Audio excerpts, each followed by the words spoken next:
আজ আমি আমাদের বাড়ির পিছন সাইড থেকে কিছু লতি তুলে নিয়ে আসলাম। ওখানে অনেক কচু গাছ হয়েছে, সেখান থেকে দেশি লতি নিয়ে আসলাম।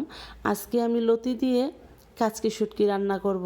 কিভাবে রান্না করি জানতে হলে পুরো ভিডিওটার সাথেই থাকুন। আসসালামু আলাইকুম, সবাই কেমন আছেন? আশা করি ভালো আছেন।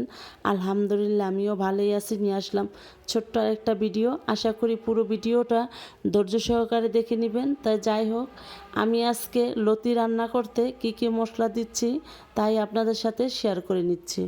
এখানে দিয়ে দিয়েছি রসুন বাটা। রসুন বাটাটা দিতেই হবে, কারণ না হলে গলা দাঁড়াতে পারে।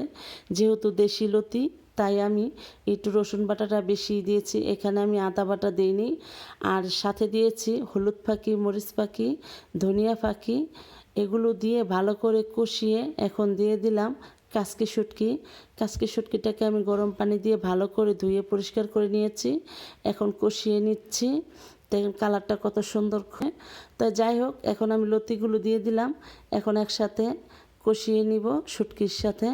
ভালো করে কষানোর পর আমি সামান্য পরিমাণ পানি দিয়ে দিব। এই তো আমার কষানো প্রায় শেষ পর্যায়ে। এখন আমি পরিমাণ মতো পানি দিয়ে দিলাম।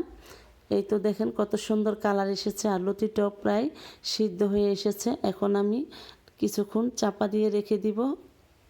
তো কে কোথা থেকে আমার ভিডিওটা দেখতেছেন অবশ্যই কমেন্টে জানাবেন, জানা থাকলে ভালো লাগে। এই তো লতিটা হয়ে আসছে প্রায়। দেখেন কালারটা কত সুন্দর এসেছে। যেহেতু দেশি লতি তাই একটু চিকুন চিকুন। আর কি বাজারের কি লতি হলো মোটা হয়, দেশি লতিটা খেতে খুব মজা হয়, তাই না? তাই আমি আজকে দেশি লতি রান্না করে নিলাম। তা আমার রান্নার ভিডিওটা আপনাদের কাছে কেমন লাগলো অবশ্যই কমেন্টে জানাবেন। সবাই ভালো থাকবেন, সুস্থ থাকবেন। আল্লাহ হাফেজ।